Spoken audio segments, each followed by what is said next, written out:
एक सेठ बस से उतरे। उनके पास कुछ सामान था। आसपास नजर दौड़ाई तो उन्हें एक मजदूर दिखाई दिया।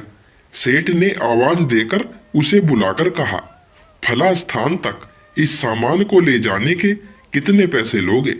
वह बोला, आपकी मर्जी, जो देना हो दे देना, लेकिन मेरी एक शर्त है कि जब मैं सामान लेकर चलूं तो रास्ते में या तो मेरी बात सुनना या आप सुनाना। सेठ ने डांटकर उसे भगा दिया और किसी अन्य मजदूर को देखने लगे। लेकिन आज वैसा ही हुआ जैसे राम वन गमन के समय गंगा के किनारे केवल केवट की ही नाव थी। मजबूरी में सेठ ने उसी मजदूर को बुलाया। मजदूर दौड़कर आया और बोला, मेरी शर्त आपको मंजूर है? सेठ ने स्वार्थ के कारण हाँ कर दी। सेठ का मकान लगभग 500 मीटर की दूरी पर था। मजदूर सामान उठाकर सेठ के साथ चल दिया और बोला, सेठ जी, आप कुछ सुनाओगे या मैं सुनाऊं? सेठ ने कह दिया कि तू ही सुना। मजदूर ने खुश होकर कहा, जो कुछ मैं बोलूं उसे ध्यान से सुनना।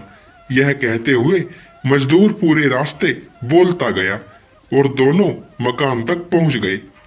मजदूर ने बरामदे में सामान रख दिया। सेठ ने जो पैसे दिए ले लिए और सेठ से बोला, सेठ जी, मेरी बात आपने ध्यान से सुनी या नहीं? सेठ ने कहा, मैंने तेरी बात नहीं सुनी, मुझे तो अपना काम निकालना था। मजदूर बोला, सेठ जी, आपने जीवन की बहुत बड़ी गलती कर दी। कल ठीक 7 बजे आपकी मौत होने वाली है। सेठ को गुस्सा आया और बोले, तेरी बकवास बहुत सुन ली, यहां से जा रहा है या तेरी पिटाई करूं? मजदूर बोला, मारो या छोड़ दो, कल शाम को आपकी मौत होनी है। अब भी मेरी बात ध्यान से सुन लो। अब सेठ थोड़ा गंभीर हुआ और बोला, सभी को मरना है, अगर मेरी मौत कल शाम को होनी है तो होगी, इसमें मैं क्या कर सकता हूं? मजदूर बोला, तभी तो कह रहा हूं कि अब भी मेरी बात ध्यान से सुन लो। सेठ बोला, सुना, ध्यान देकर सुनूंगा।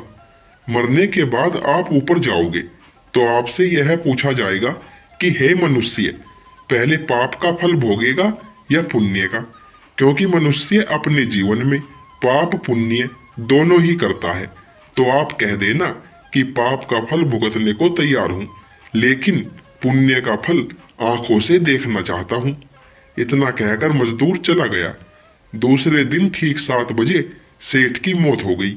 सेठ ऊपर पहुंचा तो यमराज ने मजदूर द्वारा बताया गया प्रश्न कर दिया कि पहले पाप का फल भोगना चाहता है कि पुण्य का? सेठ ने कहा, पाप का फल भुगतने को तैयार हूं, लेकिन जो भी जीवन में मैंने पुण्य किया हो उसका फल आंखों से देखना चाहता हूं। यमराज बोले, हमारे यहाँ ऐसी कोई व्यवस्था नहीं है, यहाँ तो दोनों के फल भुगतवाए जाते हैं। सेठ ने कहा कि फिर मुझसे पूछा क्यों, और पूछा है तो उसे पूरा करो। धरती पर तो अन्याय होते देखा है, पर यहाँ पर भी अन्याय है।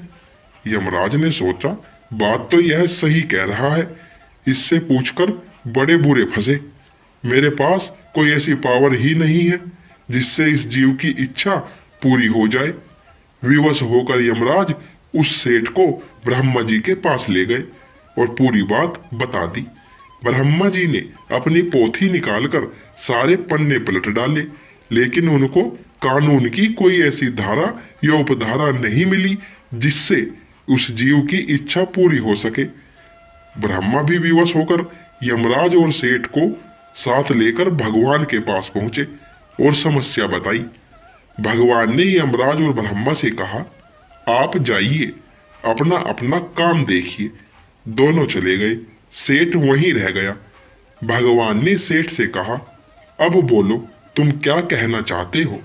सेठ बोला, अजी साहब, मैं तो शुरू से एक ही बात कह रहा हूं कि मैं पाप का फल भुगतने को तैयार हूं, लेकिन पुण्य का फल आंखों से देखना चाहता हूं। भगवान बोले, धन्य है वो सतगुरु मजदूर जो तेरे अंतिम समय में भी तेरा कल्याण कर गया। अरे मूर्ख, उसके बताए उपाय के कारण तो मेरे सामने खड़ा है। अपनी आंखों से इससे और बड़ा पुण्य का फल क्या देखना चाहता है। मेरे दर्शन से तेरे सभी पाप भस्मीभूत हो गए। दोस्तों, गुरु हमें किसी भी रूप में मिल सकते हैं, इसलिए बचपन से हमको सिखाया जाता है कि गुरुजनों की बात ध्यान से सुननी चाहिए। पता नहीं कौन सी बात जीवन में कब काम आ जाए। तो दोस्तों, कहानी पसंद आई हो तो वीडियो को एक लाइक और शेयर अवश्य करें, और चैनल पर पहली बार आए हो तो चैनल को सब्सक्राइब करें। धन्यवाद।